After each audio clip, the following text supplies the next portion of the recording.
And नमस्कार everyone, I hope you doing well. Face, चेहरा हमारी इंडियन सोसाइटी या जनरली पर्सन टू पर्सन बहुत मैटर करता है कि मैं कैसा दिख रहा हूँ या मैं कैसा लोगों को दिखाना चाहता हूँ या मेरे फेस पे एक दाग भी नहीं होना चाहिए। It's a matter of beauty for both boys and girls. हम लड़के लड़की कोई भी जेंडर हो, उनके लिए फेस बहुत मैटर करता है। और अगर ऐसे में सोरासिस आपके फेस पे आ जाता है तो आपको ऐसी कौन सी टिप्स अपनानी है जिससे आपका फेस सोरासिस कंट्रोल्ड रहे, बढ़े ना और ठीक होना शुरू हो जाए। तो सबसे पहले अगर आपको अपने फेस पे सोरासिस दिखता है, जैसा मैंने कहा कि हमारी सोसाइटी में ये बहुत बड़ा एक आई वुड से टैबू है कि हम कैसे चेहरे से, हमारे चेहरे पे कोई दाग धब्बा नहीं होना चाहिए, हमारा चेहरा सुंदर दिखना चाहिए, लोग क्या सोचेंगे हमारे बारे में। तो अगर आपको फेस पे सोरासिस आ रहा है तो सबसे पहले आपको इस टैबू को ही अवॉइड करना है। आपको ये नहीं सोचना कि लोग क्या बोलेंगे या आप कैसे दिख रहे हैं या आपका चेहरा लोगों को दिखाने लायक है या नहीं। कोई भी लोग ये इतना किसी को जज नहीं कर सकते चेहरे से देख के, और ये क्योंकि हमारी सोसाइटी जजमेंटल है, वो जज करती है, लेकिन आपको उनके जज करने से कोई इफ़ेक्ट नहीं पड़ना चाहिए।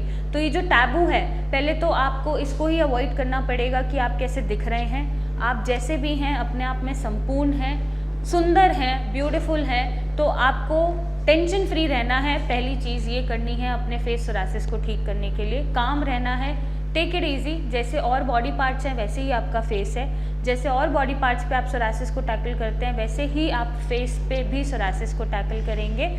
और आप क्या क्या टिप्स फॉलो करेंगे? सबसे पहले ये टैबू भूल जाएंगे, लोगों की परवाह नहीं करेंगे, ईजी एंड काम रहेंगे, रिलैक्स्ड रहेंगे। दूसरी टिप ये है कि आपको अपने फेस को मॉइस्चराइज करते रहना है। सी, मॉइस्चराइजर्स अलग अलग लोगों को अलग अलग मॉइस्चराइजर सूट करते हैं। सेम लाइक जैसे शैम्पू, हर किसी को अलग अलग शैम्पू सूट करते हैं। तो आपको कौन सा मॉइस्चराइजर सूट करता है, आप किसी भी डॉक्टर की ओपिनियन मत सुनिए। आप बचपन से जो भी आपको मॉइस्चराइजर सूट करता आया है आप उसको अप्लाई करके मॉइस्ट करते रहिए। पेशेंट आते हैं मेरे पास बहुत महंगे महंगे स्टीरॉइड्स और बहुत महंगी महंगी क्रीम्स लिखवाने की, ये लिख दीजिए मैम जिससे फेस अच्छा लगे या फेस पे सोरासिस चला जाए। बट ऐसा नहीं होता। हो सकता है जो मैं चीज़ लिखूँ वो आपको सूट ना हो या आपकी स्किन का टेक्सचर कुछ और हो। तो जो आपको सूट होता आया है, चाहे वो बेसन ही क्यों नहीं है, चाहे वो हल्दी क्यों नहीं है फेस पे, आप उसको यूज़ करिए। क्योंकि हर किसी का स्किन टेक्सचर और हर किसी को जो क्रीम्स होती हैं वो अलग अलग तरीके से सूट करती है। तो बट मॉइस्चराइज करते रहिए, चाहे वो हिमालय का ही मॉइस्चराइज़र क्यों ना हो या वो निविया ही क्यों ना हो, आप उसको मॉइस्चराइज करते रहिए। तीसरी चीज़ जो आपको ध्यान रखनी है वो ये है कि आपको सनलाइट के एक्सपोजर से बचना है। क्योंकि बहुत एक्सट्रीम सनलाइट अगर अल्ट्रावायलेट रेज पड़ेंगी तो वो रेड होगा, आपको इचिंग देगा और इरिटेशन कॉज करेगा। तो आप कोशिश करो कि अगर आप इतने सनलाइट एक्सपोजर को बचा सकते हैं या रोक सकते हैं तो आप रोक के चलिए। फोर्थ टिप ये है कि आपको फेस वॉश हमेशा ल्यूक वार्म वाटर से करना है। पानी ना ज़्यादा गर्म होना चाहिए ना ज़्यादा ठंडा होना चाहिए, क्योंकि दोनों ही एक्सट्रीम कोल्ड और हॉट से ड्राइनेस आती है। तो वो चीज़ आप अवॉइड करिएगा। ल्यूक वार्म वाटर रखिएगा नॉर्मल टेम्परेचर पे, उससे आपको अपने फेस को वॉश करना है। फिफ्थ टिप आप ये यूज़ कर सकते हैं, आप टर्मरिक ऑयल्स या टी ट्री ऑयल्स का यूज़ कर सकते हैं। आप हल्का सा उसको कॉटन में डिप करके एक जगह यूज़ करके देखिए, अगर आपकी प्रॉब्लम बढ़ती नहीं है या इन्फ्लेमेशन बढ़ती नहीं है तो आप उसको अपने फेस पे अप्लाई करके छोड़ सकते हैं, ताकि रेडनेस, इचीनेस और पैचेस जो भी फेस पे आ रहे हैं वो ठीक हो जाए।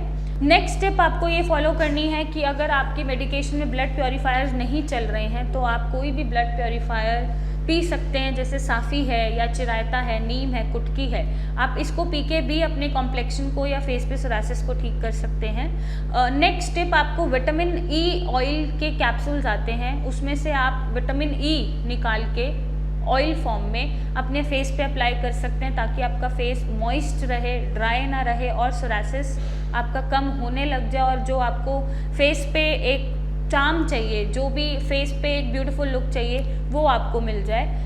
लास्ट टिप आप ये फॉलो कर सकते हैं कि आप नीम को पानी में भिगो के नीम को डाल दीजिए और उसी पानी से नहा लीजिए, उससे भी आपका फेस सोरासिस कम होगा। तो आप बेफिक्र रहिए, आप ये टिप्स फॉलो करके देखिए। और अगर आपके फेस पे सोरासिस आ रहा है तो आप काम रहिए, इजी रहिए, आपको टेंशन लेने की ज़रूरत बिल्कुल नहीं है। जैसे बॉडी पार्ट्स पे सोरासिस ठीक होता है वैसे ही फेस पे भी ठीक हो जाता है। तो आपकी कामनेस बहुत मैटर करती है सोरासिस को ठीक करने के लिए। आप जितने काम रहेंगे उतनी जल्दी मेडिसिन छोड़ेंगे और अपने सोरासिस से पीछा छुड़ा पाएंगे। और अगर आपको सोरासिस की कोई भी समस्या है तो आप नीचे दिए गए नंबर पे मेरे डॉक्टर से कंसल्ट करें और एक सही दिशा में सोरासिस का इलाज पाएं। So thank you and take care.